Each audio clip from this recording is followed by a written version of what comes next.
자, 데이터 프레임에 대해서 조금 더 살펴보도록 하겠습니다. 데이터 프레임이라고 하는 것은 저희들이 여러 벡터들을 하나로 만들어주는, 하나로 묶어줘서 진짜 데이터로 만드는 그런 명령어라고 생각을 하시면 되고요. 향후 이제 저희들이 사용할 가장 많은 객체 유형이 사실은 데이터 프레임입니다. 저희 이제 그 사회과학에서는 다 데이터 프레임으로 되어 있는 자료를 사용을 하게 될 겁니다. 그래서 그 데이터 프레임에 대해서 조금 더 살펴보도록 하면은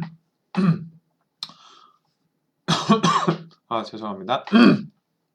지금 저희들이 앞에서 했던 만들었던 데이터 프레임 하나, 이 DT라고 하는 지금 데이터 프레임 있잖아요. 이 데이터 프레임을 보면은 지금 원래의 그 벡터라고 하는 것이 4개의 사례가 있었죠. 하나, 둘, 셋, 둘이라고 하는 4개의 사례가 있었고, 두 번째 것도 4개의 사례가 있었습니다.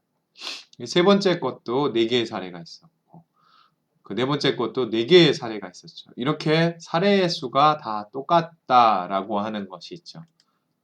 그런데 만약 이렇게 사례의 수가 다르면 어떤 결과가 나타나는가를 좀 살펴보도록 할게요. 나중에 그 자료를 변환할 때 문제가 될 수 있어서 이 부분을 잘 짚고 넘어갈 필요가 있습니다. 여기 새로운 객체를 하나 만드는데 N3인데 이거는 3개의 요소로 이루어져 있습니다. 그래서 먼저 여러분들이 이 N3라고 하는 게 어떤 객체인지 한번 볼 필요가 있는데요. 지금 이렇게 1, 3 이렇게 치면 1, 2, 3의 값을 주라 라고 하는 뜻입니다. 그래서 지금 보는 것처럼 VC N3에는 1, 2, 3이라고 하는 3개의 사례가 있게 되는 거고요.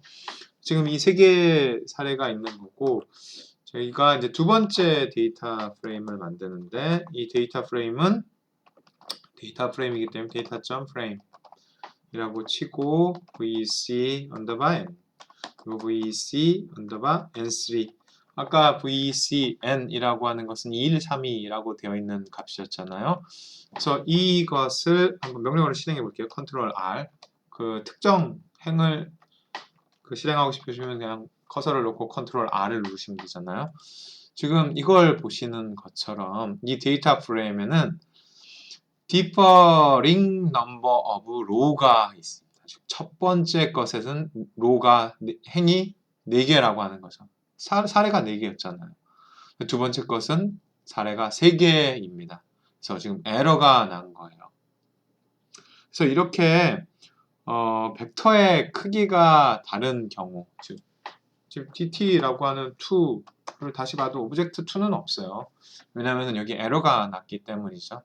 그래서 문제가 생겼기 때문에 이 데이터 프레임은 만들어지지도 않았다. 이렇게 생각을 하시면 되고요. 이렇게 그 행의 수가 다른 벡터들을 데이터 프레임으로 결합할 수가 없으나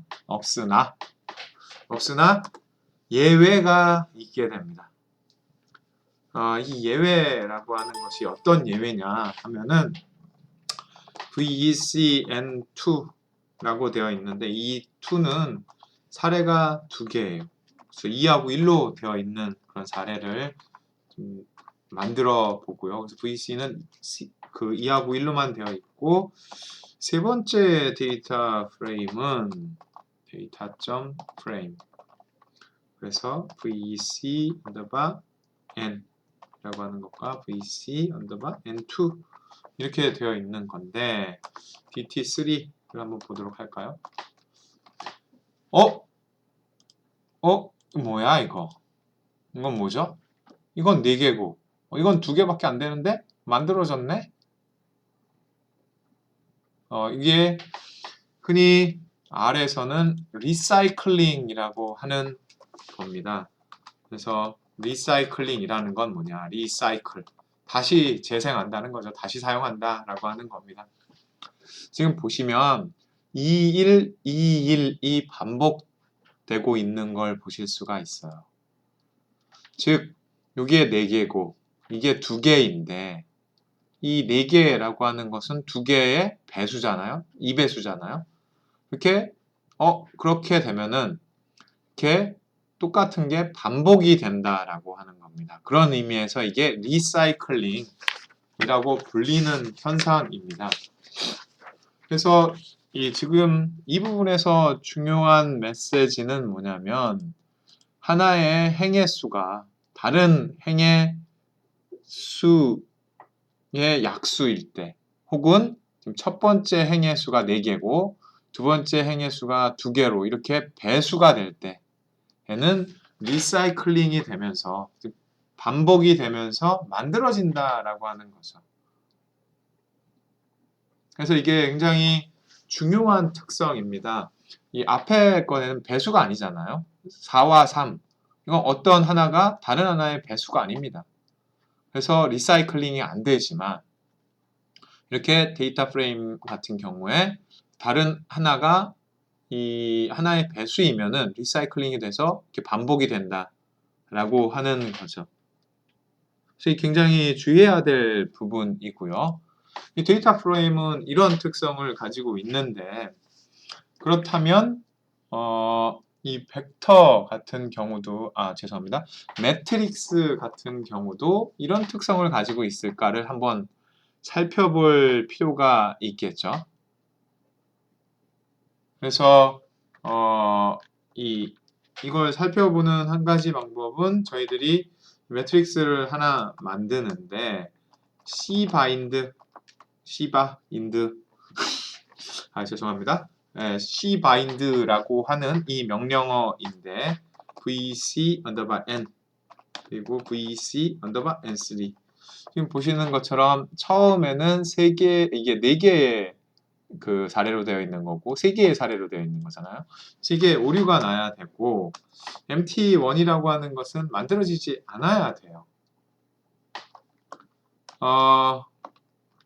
그쵸? 하지만 이 매트릭스는 또 다릅니다. cbind는 이걸 행으로 이렇게 묶는 거잖아요.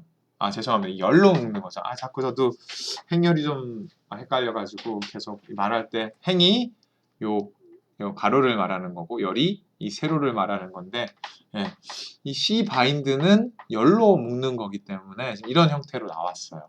근데 아까 보신 것처럼 데이터 프레임에는 에러가 나면서 안 만들어졌어요. 오브젝트를 찾을 수가 없었죠.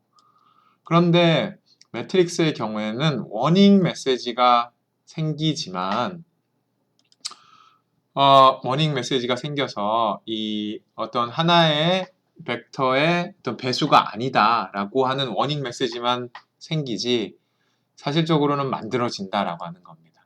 여기 보시면 이게 리사이클링이 되는 걸 보실 수가 있어요. 그래서 1, 2, 3 다시 1로 가고 이렇게 매트릭스의 경우에는 이 배수가 아니더라도 리사이클링이 된다라고 하는 거고 당연히 배수이면 더 리사이클링이 잘 되겠죠.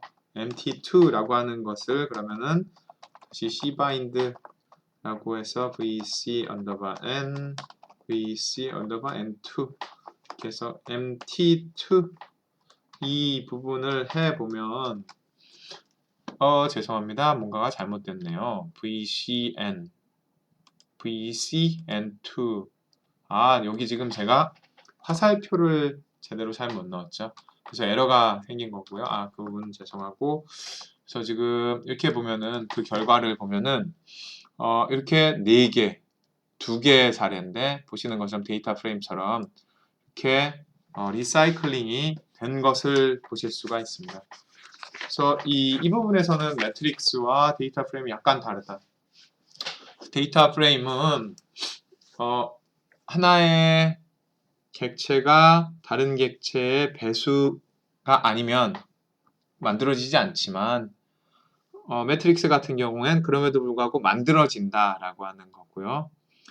그래서 이런 것들을 굉장히 주의해서 다룰 필요가 있다라고 하는 겁니다. 그래서 데이터 프레임과 매트릭스를 다루는 방법이 좀 달라질 필요가 있다. 그리고 이렇게 배수가 되면은 리사이클링이라고 하는 것을 사용을 해서 자료를 만들게 된다라고 하는 것을 알아둘 필요가 있겠습니다.